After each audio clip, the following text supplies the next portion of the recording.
Welcome, ladies and gentlemen. Welcome to the Live Free Now show, bringing you the news, views, tips, and tools you can use to live a free, prosperous, and healthy life. And today I'm going to be talking about the Greater Reset Activation, an event that just took place virtual and in person with all sorts of watch parties all across the globe. And this event was super critical. Very many people attended. In fact, we had over 150,000 or 160,000 people come through the website during the event. Thousands and thousands of people were streaming live. And essentially what the event was all about was the Great Reset is taking place in Davos. Well, the Great Reset took place in Davos, and that's the World Economic Forum's big meeting, and they rolled out this marketing plan to essentially push a New World Order 2.0. We're going to talk about that here in a sec. And I wanted to, myself and Derek Bros and the community that helped us, we wanted to offer a counter to what was being presented. It's all about control and surveillance and bad news bears technology. And we are offering an alternative, a better way forward, in my opinion. And really, that's what the Greater Reset was all about. So we're going to break that down. We're going to cover some of the highlights from the event. We're also going to update you on some of the stuff that took place during the Great Reset, during the Davos meeting, the World Economic Forum stuff. And then the most important thing that I want to impart on you today is I want to help with some tips and strategies that can help you to integrate everything that you learned that week. If you haven't visited or checked out the content yet, you can go to thegreaterreset.org, thegreaterreset.org. Okay, just give me one sec, folks. We're going to be right back.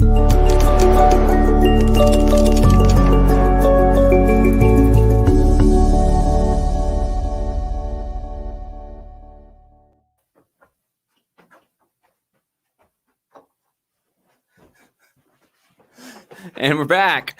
I actually could hear the YouTube video was playing in the other room, so that was actually kind of throwing me off. So let's get right down to it. The Greater Reset. I want to invite you to check out the website if you haven't. And if you did, check out the event. It was last week, Monday through Friday.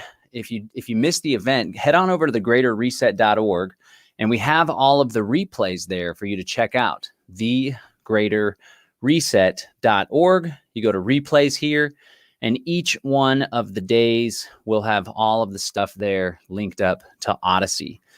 So really what we were hoping to do, and I think we managed to accomplish that based on some of the feedback that we got after the event, we wanted to present people with some ideas and alternatives and solutions. There's so much chatter and there's so much talk about the problem, and everyone gets freaked out. They get disillusioned. They get overwhelmed. And there's so much time that's spent on social media, myself included. I'm trying to pull back from the social media. My girlfriend actually removed Facebook from her smartphone, which I thought was pretty bold. And she has had more time to focus on sales trainings and her business and herself. But everyone spends so much time on social media, and it's just like a bunch of arguing and bickering and sharing about the problem and complaining. With the big tech censorship that's taken place more recently on Facebook and Twitter, right? A lot of people shifted over to these alternatives like MeWe, and a whole lot of people are on Telegram. And we do a lot of our Freedom Cells organizing on Telegram.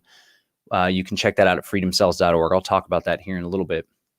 And I've noticed that if you don't moderate a group and have some pretty committed administrators, there's a tendency to just share, pardon my French, but bullshit and articles and memes and videos and images. And it's just all talking about the problem. And then that whole like Lynn Wood and Q thing was going on. Thankfully, that seems to be dying down a little bit. Although apparently on March 4th, Trump's going to take up his position as the rightful president of the United States. That date is going to come and go just as all the other dates have come and gone. But the point I'm trying to make is we really don't have time and energy for all of the BS and nonsense and the back and forth and the debating and the sharing and the posting and the tweeting and the commenting about the problem. And, when you're really focused on solutions, or you are an activist out there doing stuff, or you live on a permaculture farm, or you are homeschooling and raising your children, or you're running your own business, honestly, you don't really have a lot of time for all that, for all the debating and fighting and sharing of articles. And so what we wanted to do with the Greater Reset activation, we called it an activation. We wanted to provide people with solutions, and not just solutions, but inspire people to action so they can take those solutions and they can implement them in their lives. We broke up the days into 5 different days with the bonus day of solutions, and we kind of coincided with what the Great Reset was doing, with what the World Economic Forum was doing. So let's break down a little bit about what's going on with the World Economic Forum and where they're at. I want to thank everyone for tuning in. You can check us out at livefreenow.show. That's where you could subscribe to the podcast, livefreenow.show. We have all the audio versions. If you're a podcast person, you like to listen in your car or while you work on projects or whatever, each one of the days, they were around 3.5 hours. They're all uploaded here as audio. And you can also subscribe to the podcast that you're listening to right now, Spotify, Apple, Google, or Stitcher. Quick shout out as well to one of our sponsors, MyBraveBotanicals.com. Check out MyBraveBotanicals.com. If you're listening to us on one of the Conscious Resistance channels, go to bros.freeounceofkratom.com, bros.freeounceofkratom.com. And if you want to support the Greater Reset and also want to get some awesome plant medicine, you can go to thegreaterreset.org and then click on support our work. We offer Kratom, helps people with stress, anxiety, helps people quit opioids and opiates. You can go to freeounceofkratom.com and get a free ounce. This is it. Just pay $5 shipping and handling. We recently added Delta 8 products, Delta 8 THC. These are blueberry gummies, 25 milligrams each. They feel absolutely amazing. This is a 20-pack. And we have Delta 8 flower, which is a CBD flower that has Delta 8 distillate. You can get this all at MyBraveBotanicals.com, one of our sponsors. But let's chat a little bit about what went down last week in Davos. So normally the World Economic Forum, which is this super elite group, they meet in Davos every year for their World Economic Forum meetup. It's called the Davos Agenda. It's also called the Davos Group, these people that are trying to control the world and control everyone's lives. And they had a lot of things to say. And most of it's all centered around technology, and not the liberating side of technology, as we talked about on Thursday at the event, but how technology can be leveraged in order to track, trace, and control. So they're doing their work, and they say they are doing all of this to help the environment and to help overcome poverty. And of course, I don't want to see environmental problems. I don't want to see people living in poverty. But their solutions are all centralized, top-down, hierarchical, and all about control. And of course, when it comes to environmental problems, the global elite have been pushing this agenda as though carbon is the great enemy of humanity and enemy of civilization, when in reality, like, carbon makes up all life forms, and carbon helps things to grow, and people live off of carbon. And it's kind of weird when life is being demonized now. And so a lot of what the Great Reset aims to do is wrapped up around this whole carbon and cap and trade and carbon tax agenda. And we are going to see the World Economic Forum and the Great Reset wants to see entire businesses and industries shaped and reshaped and changed so that profit is no longer or self-interest is no longer a leading motivator for action. Rather, control and minimizing carbon output is. And we're going to see these new markets spring up for trading carbon credits, right? And it's going to be a huge focus. And where this technology and this track and control, track and trace scheme comes in is they want to leverage technology, blockchain technology included, which I'll talk about here in a sec, in order to analyze all the data and see what areas, what industries, what businesses, what cities, what households, what individuals are going over their daily carbon allotment, their carbon output allotment. And it's really some scary stuff that's taking place. But the point that we wanted to make at this Greater Reset event is that we are powerful human beings. And when we are on the same page, when we switch our perspective to one of fear and scarcity to one of empowerment and abundance, we can really make some cool stuff happen. And that's what we're hoping to do. But I wanted to talk about some of these highlights here. Here's an article from peoplematters.in. I don't know what the deal is with People Matters, but it seems like it's just towing the party line. Highlights from the World Economic Forum's Davos agenda. Digitalization and job creation is one of the big things. They want to shift the way employment and work takes place, not going to the office, less manufacturing and production, all being replaced by AI and robotics and digital meeting spaces, so to speak. That was a huge thing. There's this whole effort to reskill things, the reskilling revolution. And one of the speakers on Tuesday, Julianne Romanello, I had previously interviewed her on the Live Free Now show.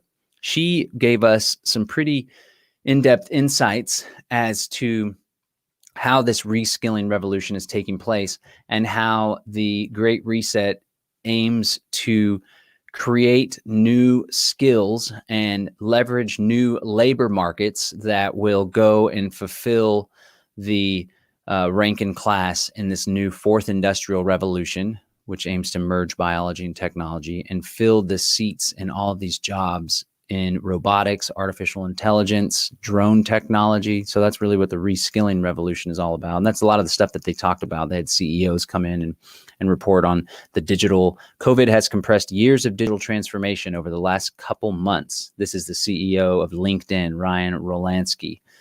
It's no surprise we're seeing huge move into digitalization. Rolansky says LinkedIn projects 150 million new tech jobs to be created globally over the next 5 years, including in software development, product management, and AI.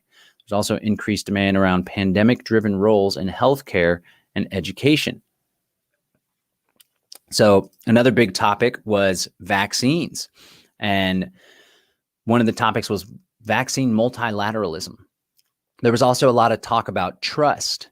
And a lot of these Davos folks, the Davos class, they are concerned about a lack of trust in these institutions of government, institutions of higher learning, institutions of mega corporations, and the vaccines as an institution, this whole concept of vaccinating. And, you know, a lot of people are always encourage us not to refer to the COVID-19 vaccine as a vaccine, because really it's a new experimental technology that's being rolled out globally on a massive scale. It's really quite frightening. Somebody at a Freedom Cell meeting in Austin recommended we call it the toxine. And thanks for your comments here. Thanks for everyone tuned in live. Jorge says, sí, importante transmitir en español para hablar hispano. Lo siento, Jorge. Es muy importante. Hablo poquito español, pero no mucho, y technical details for whatever. But we do have, Jorge, we have, hay personas que transcribed el Great Reset videos en español a la website, thegreaterreset.org, thegreaterreset.org. Muchos talks, many of the videos es en español a thegreaterreset.org. So the vaccine thing is huge, and they're realizing, and I think this is actually a great sign that the powers that be, or the powers that wish they were, are having to work so hard to convince people to take the vaccines. Now, mind you, the masses are rolling up their sleeves, and I drove past a big vaccine mega site the other day off the side of one of the highways near where I live, and there was cars lined up, police cars there. It looks like a huge to-do. But at the same time, there's a lot of people, and more people than they would prefer, that are resisting, that are hesitant. right? Even people in my own inner circle and people that I've grew up with are like, I don't know about that vaccine. This is kind of weird. I think that's a good sign. And so one of the big topics that was discussed at the Great Reset at this Davos meetup, this virtual Davos meeting, was building trust in these institutions and rebuilding trust. And they want to see vaccine multilateralism, where they're concerned about first world countries hogging up all the vaccine. Then you have global distribution and equal redistribution across all countries. That was a big topic. But again, a lot of their stuff, we can gain insights and inferences from the language that they're using. And they're really concerned about a lack of trust. So let that be something that makes you feel good about the prospects for liberty in the future, that these globalists, these super powerful people that used to just run the show and nobody even knew about it, they're being exposed left and right, and people are waking up to the agenda. So that's good. Now, one of the big things that was talked about is central bank digital currencies. This is from the World Economic Forum's actual website. Key takeaways on digital currency from the Davos agenda. Digital currencies are poised to have an impact on the financial system. About 86% of central banks are exploring the benefits and drawbacks of central bank digital currency. Leaders in blockchain came together at the Davos agenda to discuss the required levels of regulation and prerequisites for financial inclusion. Design, governance, and provision of sufficient liquidity are among the key principles that are important to get right. Let me see. They mentioned trust also in this article. So they say, Her Majesty the Queen Maxima, Queen of what country? Oh my God. Regarding digital currency, Governor Bailey said, no, we have not landed on the design, governance, and arrangement for a lasting digital currency. Cryptocurrencies, as originally formulated, are not it, because people need assurance that their payments are made in something with stable value. Acknowledging lessons from history, Her Majesty Queen Maxima summarized 3 key design principles that are important to get right. A design of the currency that makes it stable and flexible, a governance regime that instills trust in the currency, and the provision of sufficient liquidity and some sort of stable backing. Now, this just brings up all sorts of stuff to talk about here, because it's so strange. And again, trust was a big topic at the Davos agenda. And it's as though these fools are just not rooted in reality, because so many people are losing trust in the system, right? It's like, and again, the masses often go along to get along. The masses, like the masses are the big body of people that just do their job, come home, have a beer, take the kids to the ballpark, so on and so forth, and then just go on, right? And, at the end of the day, whatever, if that's how people want to live, then they have every right to live that way. But the masses never really change the course of history. They just go along to get along. But there's more and more people on the fringes of the masses that are joining the remnant, those people that are going to pick up society and rebuild anew when society collapses, or we're going to go ahead and rebuild society, a new society now, as the other one cripples slowly but surely around us. But it's like, everyone's like, well, that medicine isn't FDA approved, so I possibly can't take it or trust it. I read an article on WebMD that said I should avoid taking kratom, for example, right? But then there's a whole lot of people that are like, oh, wow, it's not FDA approved. Maybe there's some value to it then. Maybe I should check it out, right? Just the same thing, like, well, our banking institution is federally insured by the FDIC, so you can rest assured that there won't be any bank runs, or when you come to pull money out of the bank, that money will be there, right? And then we had the 2007, 2008 housing crisis, where banks failed, where people lost their butts off on all sorts of bets, and people couldn't afford their mortgages because they got laid off, all sorts of problems. And then when it comes to cryptocurrency, they're like, well, we need the government, a governance regime that instills trust in the currency. The reason why cryptocurrency is taking off right now, Bitcoin and Ethereum especially, is because people don't trust the government to manage the money supply, because the government has been doing a terrible job at managing the money supply, because governments and central banks inflate the currency completely willy-nilly of their own whims whenever there's a crisis, whenever there's not a crisis, whenever the discount window gets opened up and they bail out banks. And that's the reason why all sorts of money, and now smart money and big institutional money and big hedge funds, are flooding away from the US dollar and into cryptocurrencies, precisely because people don't trust government. But these arrogant fools in the World Economic Forum somehow think that, well, we can only have the only way a cryptocurrency can work is if some sort of government backs it or the government lends legitimacy to it. They just don't get it. And that's the beauty of it. These people are so dense and so full of themselves that they make themselves vulnerable and weak. And they're not thinking strategically, right? It may appear as though they have all the power, but they operate through deception. They operate through deceit. They operate through false flag activities. And it's not working anymore. What's working is peace and freedom and mutually beneficial voluntary association. Beautiful things. Sasha Benindetti, who is watching on Facebook, says, how do we find out more about forming freedom cells? Well, the first thing you do is join the Freedom Cell Network at freedomcells.org. That's freedomcells.org. You can sign up, you can register, you can find cells in your area. We invite you to check out the Telegram cells. There's a big group with 1,400 people globally. That's a great place to get tapped in and to find people in your area, to get linked up with local groups. And here in a sec, when I talk about tips and strategies, I need to shift to that soon because I don't want to talk about the problem the whole time. I'll talk about some tips and strategies that you can use in order to grow your Freedom Cell group or find others. So cryptocurrency and digital currency, it all was created by this person, pseudonym Satoshi Nakamoto. He, she, they, them, who knows?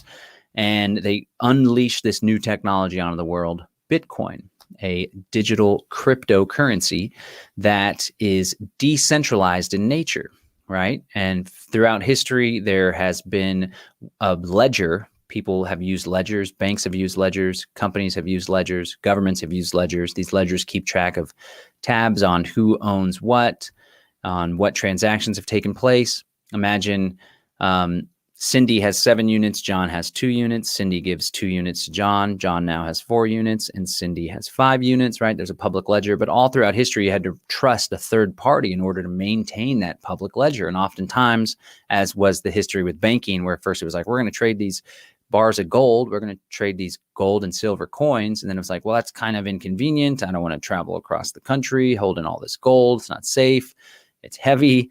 So maybe a bank could hold that gold and issue paper notes, but we couldn't trust the bank because the banks soon started inflating that money supply and they issued more paper notes than they had gold. This was the birth of fractional reserve banking, and you can't trust those institutions. So cryptocurrency, Bitcoin, created this new innovative concept of a blockchain where you have a ledger, but it's distributed across all sorts of different computers and servers, and you don't have to trust one central institution. You can simply trust because everyone has consensus that the ledger is kept accurately and it's updated and it gets spread out to all of these different decentralized and distributed servers. This is an amazing technology. This technology is simultaneously liberating in the hands of freedom lovers and cypherpunks and crypto anarchists. But this technology, cryptocurrency, blockchain technology, in the hands of World Economic Forum, globalist central banks, can be pretty problematic. And as we see, digital currencies and cryptocurrency and blockchain technology is going to be utilized in major ways by the Davos class for the Great Reset. One of the ways, as we talked about earlier, sorry, my hat's kind of tight here. As we talked about earlier, a lot of the Great Reset agenda has to do with tracking and tracing and controlling as a means of helping to mitigate poverty and as a means of helping the environment. A great example is a technology called MyPass that's being rolled out here in the city of Austin, my hometown. This is part of the Austin Technology and Development Fund, something like that. Essentially, tax-exempt foundations come in and give tens of millions or hundreds of millions of dollars in grants to cities and their private sector partners.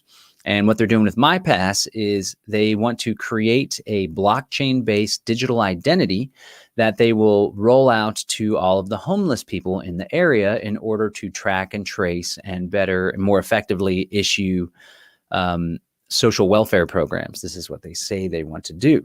Now, of course, they start off, and again, that's just underscores, we're here with the Great Reset. We want to help mitigate poverty, right? But ultimately, they want to usher in and roll out this blockchain-based digital identity for all of humanity when you're born. And then the blockchain technology is a good technology for tracking and tracing and keeping information that makes it easily accessible by other institutions. It's all there. It can't be changed. And so at the same time, this technology can liberate people in that you can, with a decentralized blockchain, you can have access to your currency, to your money, to your value. You can exchange that currency with anyone in the world, and there's nothing any government can do about it. Now, mind you, a government can issue a law and say it's illegal unless you check in with us to send money, or if you buy cryptocurrency on an exchange and they send it to a private wallet that's not tracked and traced, we don't have your identity tied to it, then you can't do that. That's a no-no, but you still have the choice to obey or comply or not. It's still your choice to do such. And never before have we had that freedom of choice, which is a very beautiful thing. Just the same when it comes to information. You can put up a video like this video on YouTube. I imagine I'll get to act someday, but not yet. And thankfully the channel's growing, so that's good. But eventually all this content is going to be scrubbed and censored from YouTube. And so YouTube is owned by Alphabet Incorporated, the Google parent company. And eventually, I think that's what it's called. Eventually, the data is going to be scrubbed because it's a centralized institution.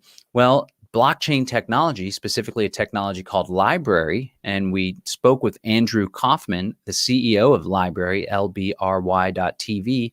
We spoke with him on Thursday during the Greater Reset. You can find it at thegreaterreset.org, the replays section. He shared with us about this LBRY video streaming service where you can upload videos and it's put on a decentralized blockchain, meaning no one can take it away from that. No one can scrub it. No one can delete it. You see? So at the same time, blockchain technology can be used to track, trace, and control. It can also be used to liberate and give us total ownership and control over our money and total ownership and control of our information. But the question is,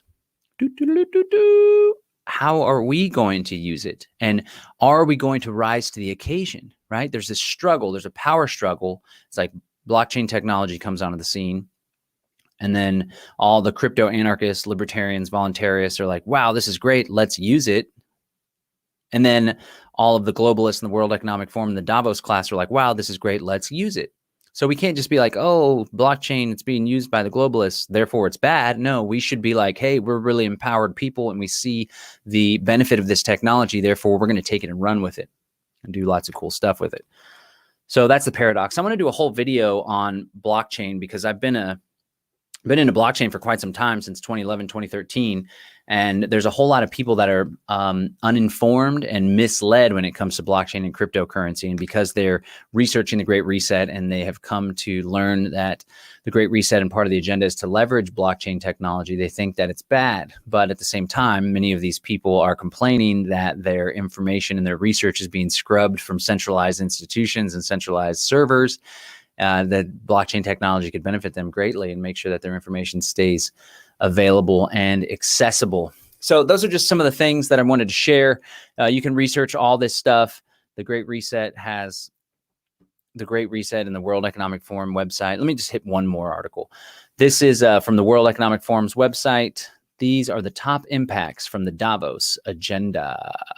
Here are 11 of the top impacts from the forum and its partners announced during the Davos agenda. Responding to the COVID-19 pandemic. Of course, this is all, the Great Reset is all, they're leveraging the COVID-19 pandemic in so many ways. And it's really masterful how the lockdowns and the contact tracing and the fear and the division and the economic problems that are surfacing, not because of the pandemic, but because of the government's response. It's almost too perfect for this all to taken place. And then, of course, we know Event 201, the Rockefeller Foundation, the Bill and Melinda Gates Foundation, World Economic Forum participated. And then even before that, Rockefeller's lockstep scenario back in 2010, I think it was, that was released.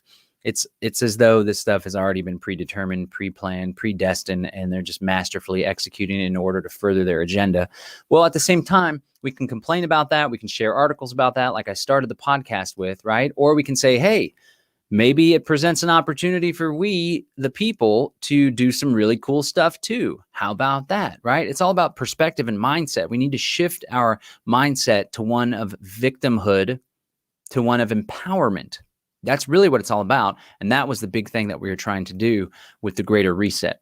All right, they want to bring racial justice to the workplace, which sounds all fine and peachy until they start tracking and tracing and controlling what it is that you say and what you think all throughout the way. It's like, it just seems fake how they have these oligarchs and ultra powerful people as though they really are caring about the masses and the little guys. Here's something that I referenced earlier: using blockchain to track and reduce emissions. A new effort uses distributed ledger technology, blockchain, to trace emissions across the value chain in the mining and metals industry. Called COT, a carbon tracing platform. The platform is the work of the World Economic Forum's Mining and Metals Blockchain Initiative, which was created to accelerate an industry solution for supply chain visibility and environmental and social and corporate governance requirements. Read the impact story here. That's a big, again, that's, if you could sum up what the Great Reset is all about, it's all about using technology in order to track, trace, and control the activities of all life on Earth with an alleged aim to benefit the environment and reduce poverty. That's the mission in a nutshell, right? But what we see is a lot of these power players, the World Economic Forum, Bill and Melinda Gates Foundation, the Rockefeller Foundation, they like to use this progressive face when in reality, it's the same old oligarchical control paradigm, right? It's really a return to the old order. There's this great essay by Murray Rothbard called Left, Right, and the Prospects for Liberty. And in it, he talks about the case for optimism for libertarians, that we have come so far since the old order of feudalism, serfdom, despair, monarchy, the divine right of kings. Back then, there was no hope for freedom, right? I mean, you had the Magna Carta and these big advancements, but at the end of the day, the common man didn't have any hope. There was no free beacon that the United States purports to be or aims to be, and in some ways is. Someone in China, for example, or Hong Kong, they were rocking American flags and they were donning all the idols from the American Revolution, American Revolutionary War, the Thomas Jeffersons, the Sam Adams, all that stuff, right? So, I mean, there is some hope. It's all been bastardized and ruined and gutted, of course, a lot of it, but that essence of American independence and freedom still exists in some of us, I'd like to think. But back in the day, there was no America or no other country to look at and be like, wow, why can't we have that? Maybe we should fight for that, right? And now we have an environment where you had the old order, control, top-down hierarchy, no hope. But the New World Order is simply a return to the old order with technology. Does that make sense? You had the old order, the old way of doing things, feudalism, serfdom, control, despair, no hope, no mobility, no high standard of living for the masses, total control, no free markets, right? Mercantilism, top-down hierarchy. And then it shifted with the classical liberal revolutions, the French, the English, the American Revolution. A lot of ideas were brought back from the Middle East too in the old school days, right? And then there's all these ideas like, wow, maybe people do have rights. Maybe this divine right of king thing is dated. Maybe we should be free to economically exchange with people for our own mutual benefit, right? Maybe this concept of a free market or of capitalism, maybe there's some merit to that, right? And then, of course, while there were these changes and there was these advancements, and while free markets and voluntary exchange did in fact lead to a lifting of the standard of living for the masses and those that filled the factories, there were still these elements of control and the old order and subservience that existed, right? And there's that quote, none are more hopelessly enslaved than those that falsely believe they are free, which is the paradigm that many in America find themselves in. But all throughout, these same ruling class families, these same royal bloodlines literally maintained control over the masses, shifted into this false paradigm, this lie that through the Democratic Republic institution, we now have freedom because you get to vote for your rulers, right? When in reality, it's all chosen. And that's the paradigm that we're in now. But what we see is through technological advancements, they want to implement this great reset, this track and control and trace surveillance paradigm, and essentially bring us exactly back to the old order that we existed in before. But now there's just a bunch of robots, artificial intelligence, and drones flying, keeping us in check. Again, the old order is being repackaged and remarketed. It's not a new world order. There's nothing new about it except for the advancements in technology. It's being returned to the old way of doing things.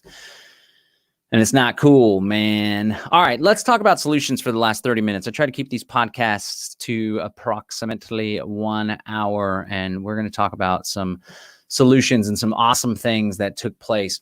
You know, somebody here is riffing on Stephen Brooks right here. Stephen Brooks closed down our event, and I got to tell you, if you want to watch his speech, again, you can go to thegreaterreset.org, thegreaterreset.org. You can also check out the YouTube playlist. You can listen to podcast version at livefreenow.show. But if you want to get straight to the video, you can go to thegreaterreset.org, day 5 community. And Stephen Brooks closed us down on that day. And his talk was like, I'm not really familiar with the guy. Derek and him are really close. Derek Bros is the one that asked him to speak. Derek's been to his Envision Festival in Costa Rica. And this dude, Stephen Brooks, man, he really hammered it home, and it was great. We still had another day, day 6, bonus day of solutions, but ending the formal Greater Reset conference with this guy, Stephen Brooks, I thought just fit absolutely perfectly. Let me see if I can show you some of the stuff that he's doing, because he's doing great work there in his Punta Mona Eco Village, and it's just incredible. So he and his father started this Eco Village in Costa Rica. And apparently it's like completely embedded into the rainforest, and there's very minimal development, and they live in harmony with their surrounding ecosystem, and they eat food. He's big on perennials. Like, look at this. This is the food that these guys are munching on. Look at all the beautiful colors. Isn't that amazing? And they're just getting it all from right around them, and they cook it in big groups, and they all eat together, and it's just incredible. So he presented an alternative way of living, right? And you know, this too is a return to indigenous cultures, to a harmonious living situation with your fellow human beings, with your fellow animals, and with the earth. And we can all have this, right? That's something we wanted to present with the Greater Reset. We can live a life like this. We just have to make the decision, take massive action, and make it happen. And what he talked about was so deep. One of the big takeaways I had was he shared a story of this elder in Costa Rica that he would link up with, and they would all come over to dinner at his house. He would serve dinner to a large group of people. And as they're eating the food, this elder would be sharing about each little item of food and each ingredient and who prepared it, because they have such a closed loop system there, such a sustainable system, permaculture, that they know every single person that provided each item of food. And it's really cool. Then I've been involved in activism and the unschool community and the libertarian community, and now this cool agorist, crypto voluntarist, freedom cell community. And there's always that big dream of living in an intentional community or building an eco village. And a lot of people just talk about it and hope for it. But what we wanted to present with this conference was inspiration to make it happen. Even if it takes a year or 6 months or 2 to 5 years or whatever, you set your mind to something, you set your goals, and you make it happen. My lovely girlfriend, Rebecca Powers, opened the day. It was all about community, day 5. Simultaneously, the Davos agenda was covering how centralization and globalization and global governance institutions can organize humans in a more managerial way. We're talking about how decentralization, eco-villages, experimental forms of governance and social organization can emerge in this world, and we can really try some new cool things that honors people's unique individuality, their freedom of choice, freedom of association, and individual sovereignty. And really, that's what it's all about. And Rebecca provided some really practical steps. So did Stephen. One of them was to set your criteria. So you're like, you're like me, and we're going to do this year. We're going to buy a plot of land. We're doing it this year, and we're slowly but surely going to start a community. We're going to invite people to come live with us in different settings and different formats. And so he said, set your criteria, set your ideal goals. His criteria was like, I want to be within walking distance to the ocean. I want to be in this particular part of Costa Rica. I want to be in a climate where I can lay on my stomach on a big giant rock and get baked in the sun. And then I can just roll over and slide into a pool of fresh water that I can drink. And he made that happen, right? And the thing is, it doesn't just have to be like, oh, wow, well, that was Stephen Brooks. This Stephen Brooks guy is really cool. I enjoy watching him. He's someone not like me. He's one of these doers that really is doing all sorts of cool stuff, right? But no, that's not what the message is. That's not what the mindset is. The mindset is, wow, if Stephen can do it, he seems like a regular guy. I can do it too. And that's the message we want to impart with the Greater Reset. So let me just go over some of the tips that were shared. If the sessions are still available. So again, you can go check it out at thegreaterreset.org, thegreaterreset.org. You can also find the playlist on my YouTube channel if you want to watch the whole 3.5-hour thing. Really flowed well together. We had some cool transitions.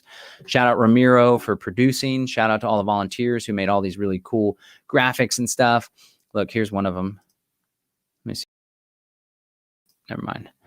So we started the week with talks about the Agora and counter economy. So I'm just going to go review some of the tips and stuff that you guys can take. And then I'm going to share some strategies on how you can make this stuff happen, because I like to pride myself in getting things done with my business, with family, with goals, with the Freedom Cell Network.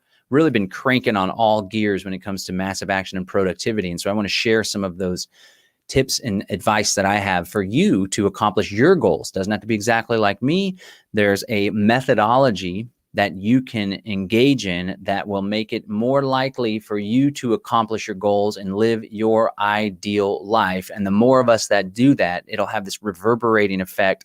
We'll all be feeding off of each other's energy. We'll all be getting advice from one another. And just like with the Freedom Cell concept, the health of the cell informs the health of the body, and the health of the overall body informs the health of the overall cell. So imagine us, we free people, we agorists coming together. We're all just little individual cells, and we're all working together. And when we work together and when we put our minds to the same goal and the same end, right? It doesn't have to be the same individual goal, but the same end, which is creating a better, more decentralized, more free world for our posterity to enjoy. When we put ourselves together, we turn into this hive mind, and really the sky is the limit, right? They have their hive mind with the World Economic Forum and all these powerful world leaders and President Xi of the Communist Chinese Party. We can have our hive mind of all these powerful, beautiful, free human beings doing really cool shit, changing the world for the better. All right, so day one was all about the Agora. The Agora being the open air market, right? This Greek term. And we were mainly talking about the context of agorism, revolutionary market anarchism, the idea that we should not compete within governments. We should compete with governments, with alternative institutions, alternative economies, trade, entrepreneurship. We started off with Rosa Koire, who gave a really great expose on Agenda 21 and the Great Reset. But then we got into a speech from myself and Derek Broze. I talked about a lot of stuff that I'm talking about to you on this podcast. Derek Broze talked about the concept of exiting and building, not focusing on the problem, but exiting the system and building new systems. Very beautiful thing. We had a panel with Sal the Agorist, saltheagorist.com, and our good friend Mike Swatak, who does agorist.market. This was all about practical steps that people can take in order to engage in the counter economy, those activities, those markets, those economic activities that defy and evade the state. And it was really practical and real world, like small first steps. Get out there, build these networks, build these markets, list your business, your service, start a side hustle. Don't let the man know about it. Keep your money, keep your wealth. The more that we create these communities of trade and support for one another, the easier it makes it for us to opt out of the main state institutions. And we want to opt out anyway. But now there's all this pressure to opt out because there's talk of if you don't get the vaccine, then you can't travel. If you don't get the COVID vaccine, then you can't work here. If you don't get the COVID vaccine, maybe you can't go into this shopping mall or this grocery store. And we want to create an environment where it's like, you know what? We don't want to do that stuff anyway. We're doing this stuff over here. We're going to the local farmer's market. Oh, local farmer's market requires a mask. Well, why don't we start our own farmer's market or swap meet or trade or whatever? And we're engaging in voluntary exchange, and it's a very beautiful thing. Now, next we had this guy, Charles Eisenstein talk. And he is, I guess you could describe him as an anti-capitalist. He talks a lot about the gift economy and giving, which is a very beautiful thing. I'm a market guy, and I like capitalism personally. I don't like crony capitalism or cartel capitalism, but I do like running a business. I invest my capital to buy capital goods, equipment, machinery. I pay staff. I buy bulk kratom, package that kratom, sell that kratom. I make a profit. I'm motivated by helping people, but I'm also motivated by profit. Very beautiful thing. Nothing wrong with that. There were some controversial topics that were discussed throughout the event. And I think it's a good thing that we aren't all on the same page. That would be very boring. There's a bunch of different people that have different perspectives. And one of those different perspectives, one of the things that Eisenstein brought up was the concept of universal basic income, which is something that's being leveraged by the Great Reset. And they're going to want to do it in a control paradigm, issue currency through a central bank digital currency.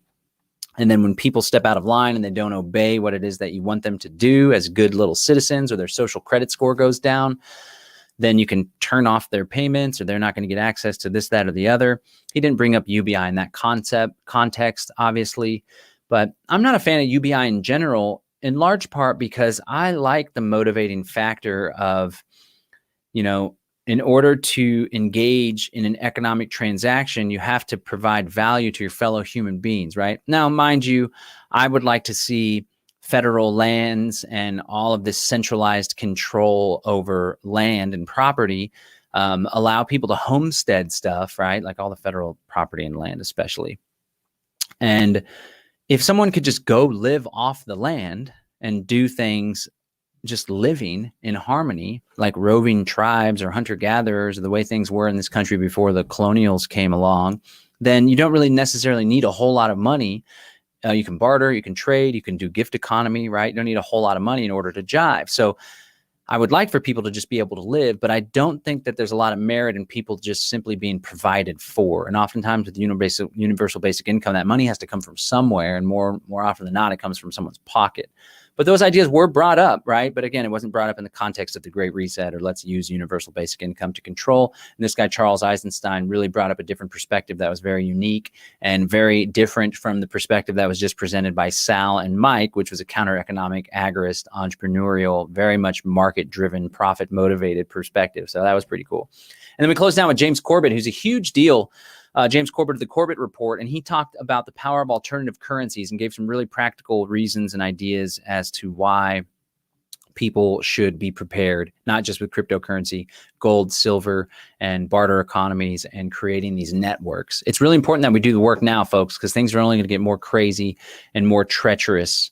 All right, I'm not going to go over each one of these individual speeches, but there was a lot of great content that came out, a lot of spiritual content. People were really excited to hear from Dolores Cahill, founder of the World Freedom Alliance and Freedom Airway. This is the mindset that I hope more people will embody. It's like we can either freak out and share articles about the plan to control people and force them to take a vaccine if they're going to travel, right? So 2 different tracks you can take. You can choose which one you want to take. One is victim, afraid, fear, sad, depressed about it all. I can't fly. I'm not going to be able to visit my family, so on and so forth. The other is, hey, man, why don't we just form our own airline? Or in my mindset, I'm like, well, shoot, I don't want to have to I don't want to have to do a test or take a vaccine to fly or travel. So I need to double down on my entrepreneurial endeavors so I can fly private, right? Or I can go in with some people in the community and we can purchase an RV and travel across North America with that, right? It's all about mindset. Are you going to go victim or are you going to go empowerment, right? You have a problem, you can focus on the problem, or you can say, okay, we have a problem. Now, what is the solution? And that's really what it's all about. And I think Dolores Cahill just really embodied that in a very beautiful way. So that was super cool. We had Lainey Liberty talk about unschooling and partnership parenting and the idea that we should have more freedom in our parenting and our relationship with our children and not be confined to a government school, rather go explore the earth and explore the world and see all the beauty and value that's out there. That day was all about education and all about education and alternatives to education and health and natural health and spiritual health.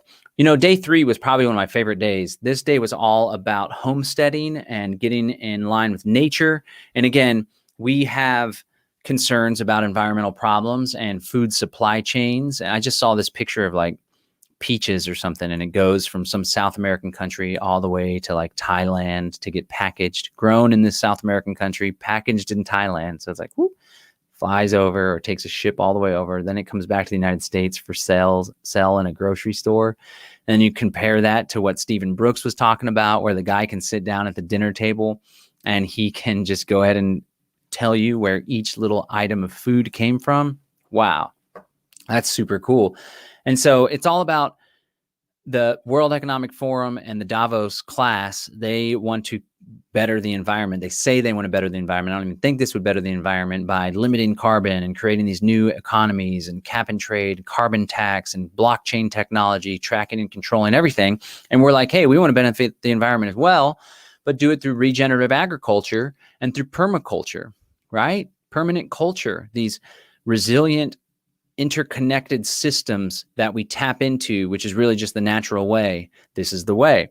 And so that's really what Wednesday was all about. We did this awesome panel where Marjorie Wildcraft at the Grow Network, Christian Westbrook, Ice Age Farmer, and Jack Spirko all talked about the basics of getting started with the homestead. And really, if you want some action items and some to-dos, if you have not yet started a garden in your backyard or linked up with the local permaculture community or started participating in a community supported agriculture program, this is an absolute must. Eating and food is absolutely foundational. There was some controversy that came out of that day as well, because they all talked about livestock and eating food.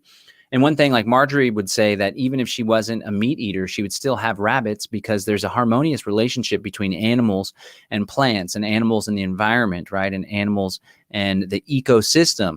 And it's the animals that eat food or animals that eat other animals. And then in their feces, there's all sorts of nutrients that really creates a beautiful cycle of life that enriches the soil and enriches the plants and it helps improve the ecosystem in a very interconnected way, right? And so there's all these people like, we shouldn't do livestock, so on and so forth. But I know for a fact that the way that Marjorie and Christian and Jack raise this food is a way that honors the animals. And then there was a lot of debate in the chat because a lot of vegan folks came out and were like really upset about this. And they were even like, I was going to watch The Greater Reset, but then you guys started talking about eating animals, and that's where you lost me. And the hope is, again, like I didn't agree with everything this Eisenstein guy had to say, but I appreciated his perspective and I honored his unique choices in life and his perspective that he wanted to present. We don't all have to agree on the same thing. And a lot of vegan folks are pretty militant when it comes to stuff, you know, and I understand the point where it's like, how are you going to honor an animal if you're eating it? But at the same time, there's a cycle of life that we can tap into that's completely natural and organic. And these animals like chickens, I used to have a chicken farm with 120 chickens. These freaking things were replicating themselves like crazy. And they had a life cycle of like 3 to 4 years. And I think that they don't have that unique individuality or those mental faculties, that consciousness that human beings have. And so perhaps what might be more important to this species is a carrying on of the species, survival of the species, as opposed to each individual is going to go and have their own unique life where they're going to take on hobbies and so on and so forth, right? And they have the babies and they may heat the eggs so they can hatch. But then after that, they're keeping the babies safe, but they're not super bonded to them and they just go on and do their own things is what I observed, right? So that's just my thinking. There was a whole vegan thing. But here's the cool thing. On day 3, we had 3 meat eaters talk about growing food and talk about livestock. And then on day 6, the bonus day, we had a dude give a presentation all about veganism. And he was pretty strong with his position that we shouldn't eat animals. And that's, again, That's the beautiful thing. This is something that I focused on my activism. This is something that Derek Bros has taken to a whole another level. It's like we're trying to bring in a bunch of diverse viewpoints. We all agree on the same thing, that we can do better, that we ought to shift the course of history and change the trajectory from control and nationalism and terrorism and harmful coercion to free association, voluntary association, really cool projects, getting in tune with the land and in tune with our fellow human beings, all that good stuff. So that was some of the insights that I had, that just this diverging viewpoints is a good thing. And if someone can be mature about it and not like just insist that everything goes their way, then, you know, we can jam together even if we don't agree with each other. Day 4 was a good day about digital revolution and alternative technologies. You know what? I'm going to drop you with this little video here because my staff person is here and I can hear her packaging some Kratom in our little Kratom packaging clean room. So just give me 1 sec.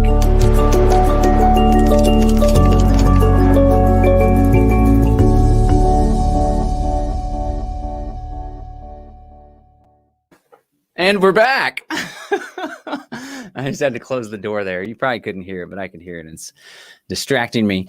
So day 4 was all about technology. And day 4 was a day that I took a lot of takeaways from. And one of them was I need to migrate away from Gmail. So I'm setting up Templar, the C Templar or something like that. I'm setting up Proton Mail. I already got Proton Mail set up, and I'm just going to move away from Gmail as my main provider and move towards an encrypted email for my communication with clients and just in everyday life, right? And I have like John Bush at livefreenow.show, and I have John Bush at mybraveBotanicals.com that I use for those entities. And so I'm going to migrate them all over to the Proton Mail, and it's going to be a very beautiful thing, and Google's can take it and shove it, right? So there was a great talk I invite you to check out. Dance like nobody is watching, but encrypt like everyone is. Data privacy and ownership tools 101. This is my friend Matt McKibben, Decentranet D10E conference. He did a really good job, and he gave some great practical tools and tips and had a great presentation. We also heard from some folks that are presenting some pretty new, fresh, innovative technology that will help overcome censorship. Really, that was a big theme throughout the day. We talked to Kingsley Edwards of Float, which is an alternative social media site, aims to be similar to Facebook, but it's all crypto anarchists and voluntarists. And they eventually have plans to decentralize the technology so it can't be shut down with a centralized server.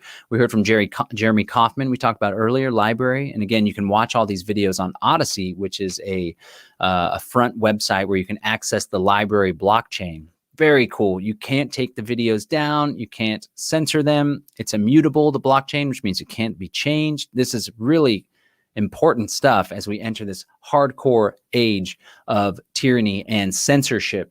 And then we heard from Brady Glassier of the DWeb.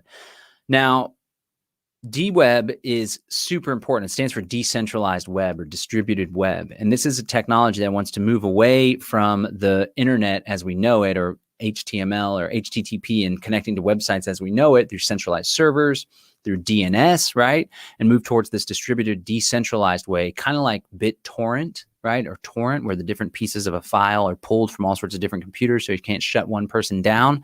That's what websites will be hosted on, all sorts of different distributed, decentralized servers, much like cryptocurrency and Bitcoin. You have the blockchain and all the information is spread out, right? So even if you shut down this guy and that guy, there's still thousands, tens of thousands, hundreds of thousands of other people hosting the blockchain information. It will continue on. This is the future.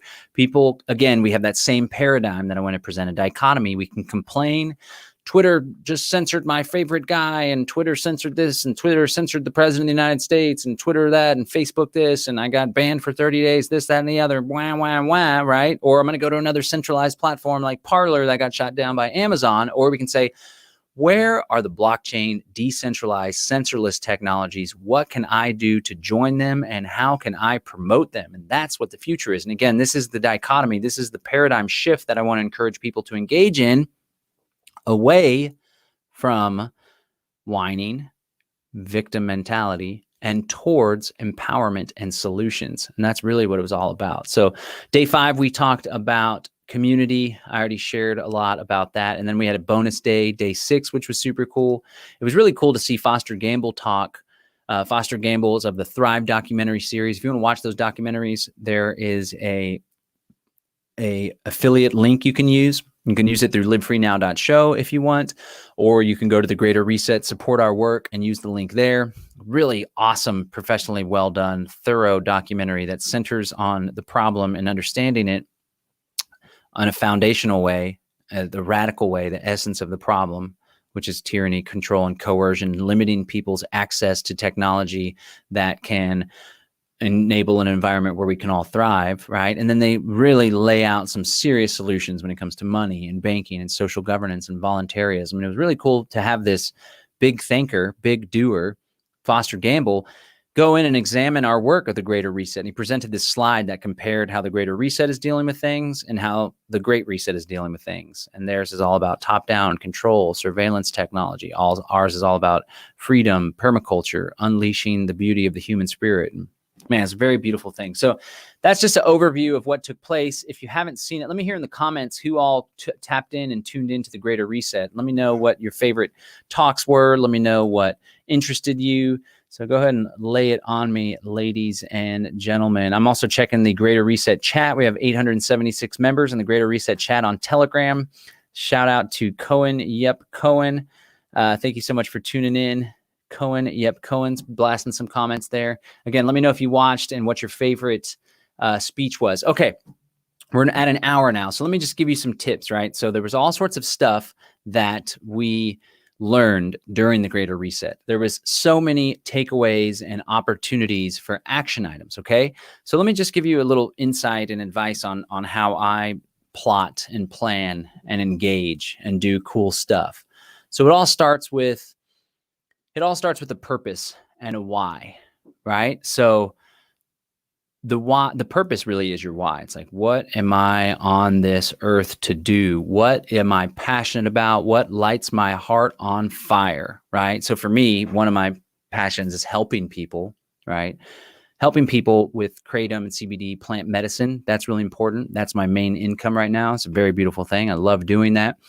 And I also like talking to people, and I think I have a talent for communication and for imparting complex ideas and for inspiring people, right? And communicating in a way that reaches people. So that's really what I'm passionate about. And then finally, I'm super passionate about my kids and my lovely girlfriend.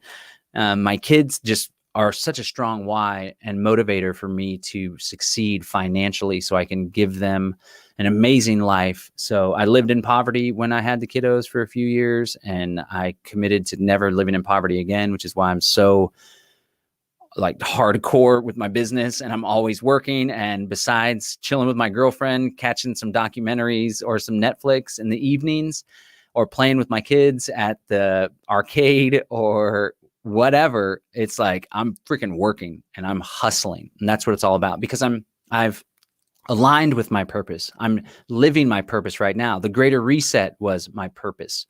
My business is my purpose, right? Spending quality time with my kids is my purpose, and broadcasting this transmission right now is my purpose. I've aligned with my purpose. So I encourage you to figure out what that purpose is. Maybe you already know, maybe there's a few things. It doesn't have to be just one thing. It doesn't have to be some concrete thing, right? This is like a fluid living thing. But if you don't know that purpose, then meditate on it. What brings your heart joy? I like to think of things in terms of means to an end, right? The means are the actions, activities, thinking, or whatever that brings about the end. The end is the goal in mind, right? So the Freedom Cell Network is a means to an end of a free society. The Greater Reset is a means to an end of activating people towards that goal of a free society, a better world, right? So what do you work towards in life, right? And if you're like just starting to break out of that category I defined earlier of the masses, where you kind of just go along to get along, like you're free to have whatever end you want. But if your end is Friday night going to the club and getting drunk and trying to pick up chicks, that's cool. If you're happy, by all means, you have every right to do that life. But I want to encourage you, there's much greater things out there for you, right? Or maybe, if your end is like, I'm going to make manager at the breadbasket or whatever, that's cool, but I want us all to realize our true potential. We are so much more than partying at night, trying to pick up chicks, than barbecuing and watching the football game. I mean, that's great. Unwind, relax, connect, family, Cool, right? I should probably spend more time watching sports with my family and relaxing and tapping out, but I'm so passionate and driven, We are destined for greatness if we just realize and tap into that. Okay. So step 1 is align with your purpose. Figure out your purpose, your why. Align with your purpose. Step 2 is to come up with goals, right? And you can have like this meta purpose, this meta end of like having this harmonious, thriving life with beautiful relationships with your family and your children and having an eco-village communities, huge ends, right? That's what a lot of people are striving towards. Then there's like sub purposes and sub goals. Okay. So goals are super important because they give you something to hold yourself accountable to. And if you have a group or a freedom cell, they give you something to hold one another accountable to, right? They give you something to strive towards and to meditate on and to put in your mind's eye, to vision, to see. So perhaps you enjoyed day 4 like myself and you were thinking like, wow, what am I doing still using Google? Sure, it's convenient and it's good technology, but it's tracking and tracing and controlling all sorts of aspects of my life. And they probably have this really sophisticated profile and they may know me better than I know myself. I need to move away from this. Plus I'm talking to people about business and all this stuff and cryptocurrency. I need to be encrypted. I need privacy in my life. That was a big takeaway for me. So it's like, okay, what's my goal? Okay, I'm going to take stock of all the centralized things that I'm on. Gmail is the obvious one. And I'm going, a goal, set up Proton Mail. Done. Did it last night. Right. So, okay, maybe you're like, I have this big backyard. Me and the wife decided we want to get a half-acre property. We kicked over an extra $50K for our mortgage on the mortgage so we could get this half-acre property, but we haven't started gardening. Man, really something that Jack Spirko spoke to me about when he talked was about the aquaculture and how much protein we can get from fish while simultaneously providing nutrients for the plants in this aquaponics system. Oh, okay. So my goal is I'm going to build an aquaponics system. Right? Or maybe when you listen to Lainey Liberty on Tuesday and she talked about unschooling and partnership parenting, it struck a nerve because you feel so guilty that you still have your children in government school, knowing that it's an indoctrination center, knowing that it's part of this John Taylor Gatto dumbing us down nonsense that isn't good for anyone, right? And if you do have your kids in public school and government school, I just want to, I understand everyone has their own unique situation in life. But if you can, I'm not going to say if you can't get them out of government school, you can. If you put your mind to it, you can accomplish anything, like Doc Emmett Brown said in Back to the Future.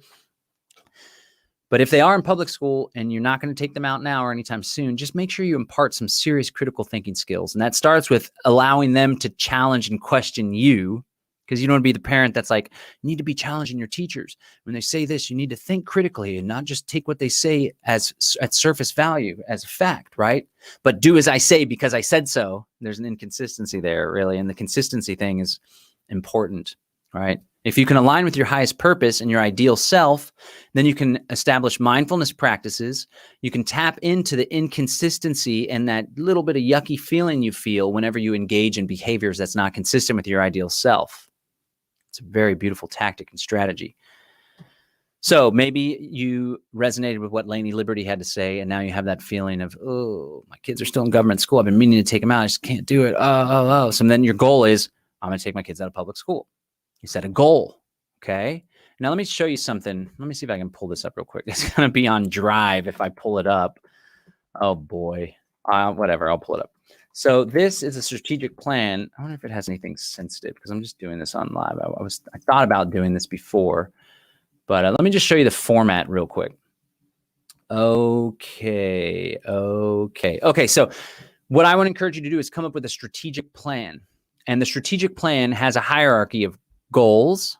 Well, first it has a mission and a vision. So Stephen Covey talks about having personal mission statements. I've meditated on one, but I've never written it down. This is something I need to do. You come up with a personal mission statement. You come up with a business mission statement. You come up with a family mission statement that y'all come to together, right? Like our mission statement is to speak to one another with compassion, to engage in activities that bring us closer together, and to do so while challenging our core beliefs as a family unit, and to try to strive towards equality amongst the family, but recognizing the parents are the leaders or something like that. I don't know, whatever.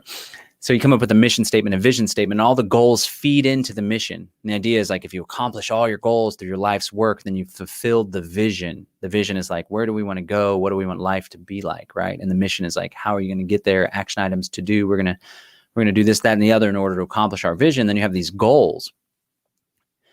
Underneath each goal, you have an objective, multiple objectives.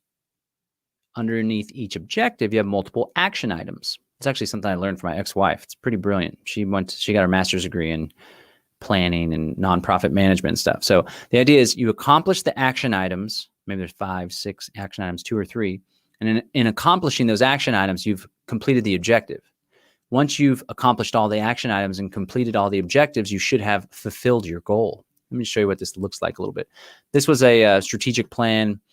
And yes, this is Google Drive. I know I just said I'm moving away from it. I've been using CryptPad, CryptPad.fr as an alternative. So as you can see, we have the goals, right? And then you have a person that leads it. You have a completion date. And so the objective was to restructure the board. Here's some action items. Objective, hire an executive director. Here's some action items. Objective, set up bank accounts and PayPal. Here's some action items. You see how that works? And there's a hierarchy. Goal, enhance marketing, public relations. Objective, content, graphic designers, revamp. Here's all the action items, okay? And so the idea is you come up with this plan, you put it on paper, and you stick to it. You can be fluid. It can change, right? You don't have to go that far. That's pretty sophisticated stuff. But if you have a business or if you have big plans, like vision. So let's say you want to do an intentional community like we all do, right? Vision. We vision a physical space where 12 human beings live together with mutual respect on an equal footing, co-owning the land, growing their own food, educating the children, and engaging in entrepreneurial ventures on site. That's the vision. That's where you want to go, right? And the mission is by bringing 6 families together and growing our own food and building a schoolhouse, the Robinson Eco Village will live a harmonious life and have a great time enjoying each other's company, whatever. All right, so you have a vision, objective, vision, mission, and then goal. Okay, we're starting to do this. Okay, the first goal is find people to do this with. So an objective. Okay, come up with a list of people that we blah, blah, blah, right? Okay, goal. Determine which part of town we want this, determine what county we want to be in. Objective. Evaluate the different zoning and building codes in each county. Action item, go to the county website or hire an expert or do this, that, or the other, right? You catch my drift, right? So this is what you can do. Or you just really hone in on those goals, lay out the goal, pull my kid out of public school, right? But you know, you got to like, what are we going to do to make that happen? You can't just be like, my goal is to pull my kid out of public school. And that's all you do, right? Although that's better than doing nothing, but it's like goal, pull your kid out of public school. Objective, find a school to put them in. Action item, research the schools, create a list, meet the schools, interview the teacher, blah, blah, blah, blah, blah, right? Or pull your kid out of public school. Objective, consider a homeschooling cooperative, blah, blah, blah. Right? This is what I do in my mind. It's had great success for me. Focus on those goals, but you can't just lay out the goal and you can't just meditate on them. You got to take massive action. You got to be so freaking committed to these goals and to living your ideal life that nothing will get in your way. And when you believe in yourself, right? Because so many people are just stuck in this victim mentality and they don't have the confidence necessary and needed in order to bring about change in their lives. And they carry out a program that's been imparted on them by their parents, by their employer, by society. And it's like, I can't possibly do that. That's not for me. That's for the rich people. Only a rich person could buy property with his friends. I don't have any money. I have a part-time job. What am I doing? Blah, blah. And you're like this, and you're like, your physiological body is like this, blah, blah, blah, you know? But it's not, it's like step up, puff your chest out, feel good about yourself, and know that even if historically you haven't been top dog, ass-kicking, badass mother, now is the time for you to step into that because we all have that capability. We just need to realize it, understand it, accept it, commit to it, make a decision that we're going to be a freaking badass in life and get shit done. Take massive action. Line out your goals, focus and meditate on them. Okay. So we just did 6 days of some really, really cool stuff. You can find it at thegreaterreset.org. Thegreaterreset.org. You can watch all the replays. There was so much wisdom imparted. There were so many practical action items and strategies imparted that you can embark on. But you got to have the mindset of a champion and a badass. You got to come up with a plan. You got to align with your purpose, align with your why, focus on that, meditate on that, picture it in your head, what life will be like when you have accomplished your goals and you've aligned with your highest self, right?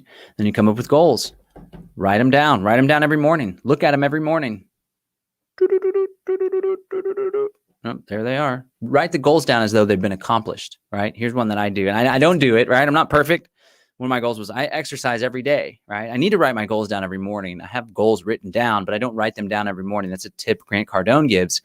And then the phenomenon that would take place is like, I exercise every day. You write that goal down and you're like, shit, I didn't exercise yesterday. Oh, you read the goals before you write them down again before bed. I exercise every day. Like, shit, I didn't exercise every day. And it's honing in on that discomfort that you feel sometimes when you're not in tune or in line with what you want to do, what you want to be. It's that discomfort that can be a motivator for action. Okay. All right. I want to thank everybody for tuning in to the Live Free Now show, bringing you the news, views, tips, and tools you can use to live free, prosperous, and healthy life. We just rocked out the Greater Reset. Look at Beverly Allen says, husband and I love the Greater Reset. Thank you guys for all the amazing content. We love the solutions focused and felt so empowered after watching. We'll definitely be rewatching some of the talks and sharing them with our friends. I want to share. Thank you so much, Beverly. I'm so glad. That's exactly what we were aiming for. And those are the type of comments that really light our heart on fire. And really, that's what it's all about. And that's why we do what we do. I wanted to share one more comment from you, from a listener. This one's super powerful. Hi, John. This is what it's all about, right? This is like what lights me on fire and Derek on fire. And this is why we do what we do. Hi, John. I just wanted to thank you and Derek for your work. Since watching the Greater Reset, I have crypto wallets, bought silver, had my mom roll over her IRA into a gold IRA, although I'd recommend physical bullion, posted on Agris Market, joined and took course on Marjorie's Growth Network, joined Freedom Cells, became a member of Freedom Airways, made your first barter trade, seeds for tutoring, and prepared my first bucket of compost.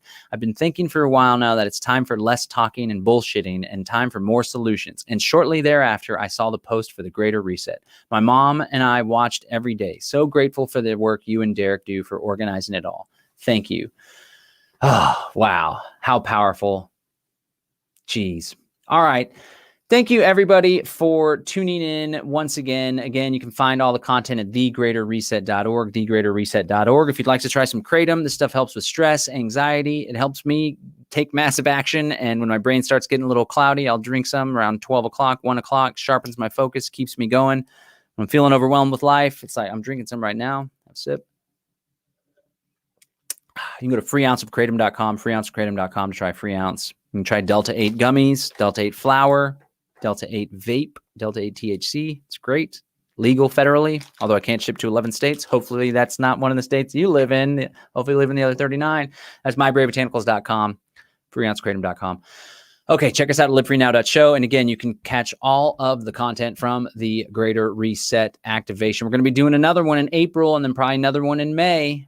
Got to check it out. We're changing the world and we want you to change the world with us. You can go to thegreaterreset.org. All right, this is John Bush signing out. Peace and freedom. Thank you so much.